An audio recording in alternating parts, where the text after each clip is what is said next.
How's it going everybody, Jake from UK Barrel Conversions here. Today just a quick video to show you our Raptor Mark III with the winch camera. So I'm not going to really show you how to fit it because that's very self-explanatory. As you can see, it's fitted to the boat here, but I'm going to show you how to power it up, how to use it, and then hopefully a little bit of footage with it as well. So here we have our remote. We have our boat over there. One important piece of advice is just to make sure the camera, the winch camera, the aerial, as you can see just by my index finger there, is in the upright position. Make sure you've got it folded upright. And again, same on the remote, make sure you've got the aerial folded like that. If you have it upright, you'll get a lot of interference. So here we have our remote. I'm just on the home screen. And in order to power the camera, it's really simple on the Mark III. You're simply pressing this button here. Here's the camera menu, and we are going to press the power on button. This will take a moment. In some cases, you'll get a black screen and it can take around 10 seconds to load. As you can see, it's starting to boot up. And here we are, it's just starting to tune in there, and we've got it up on the screen now. On this screen here, this is how you operate the camera. So the nice thing about the Mark III Raptor specifically is you can still operate the hoppers, whereas on the Mark II, you can't operate the hoppers when you're in the camera setting. On this one you can, so you can still open and close your hopper. You've got an LED feature, so if you're in a particular deeper bit of water, it's quite dark, you can power up the LED and it'll help the view of the camera. It's also got a 360-degree setting, so the camera will just go round and round, but of course you can control the rotation of the camera left and right as well. And then you've got the winch operation, so you've got up and down. In this little setting here, more settings, you've got your video frequency, your channel, and a bunch of other stuff, so brightness, contrast, saturation, so you can adjust the actual camera definition essentially and all that sort of stuff.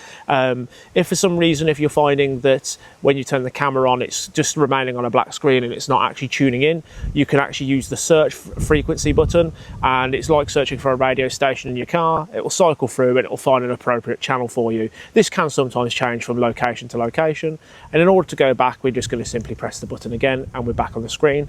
So what we'll do now is we'll pop the boat in the water and we'll get the winch cam down in the water and show you a bit of the footage.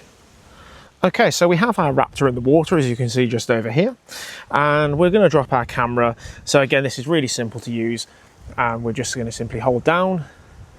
Of course, make sure your left hand hopper's open so you actually can drop the camera. And there you go, you can see we've hit the bottom by all the silt that we've just stirred up. The real nice thing about the Mark III camera is obviously the screen's all integrated into the remote, but you can also rotate, so you can see in the water there, that's what looks like an upside down pallet by the looks of things. Now we won't see any fish or anything like that in here because unfortunately this is just a largish pond and it's pretty featureless, and there's certainly no fish in here unfortunately. But you can see by the definition of the camera, it's really nice and clear. We can have a good rotate around.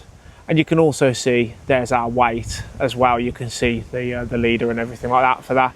So of course the weight obviously is what helps hold it down to the bottom and anchors it in place. You can go back up a little bit if you want to, but of course your camera is going to sort of wobble all over the place. So you want to make sure you're dropping it right down each time so that it doesn't rotate. On the bottom here you've got temperature, water temp, and you've also got the depth. So that'll tell you how far the winch camera's dropped. And you've also got, as I say, you've got an LED feature, which you won't really see at the moment because it's pretty shallow here, so we'll turn that back off. And you've got a 360-degree function, so if you just press that button, it will just go around constantly until you turn it back off. But obviously in most cases you want to control it manually, which is a really, really cool feature. Oh, there we go, controlling it manually like so. And of course, to send the camera back up, you're just simply going to press and hold the up arrow, and you can see it actually go up towards the boat, which is quite a cool bit of footage.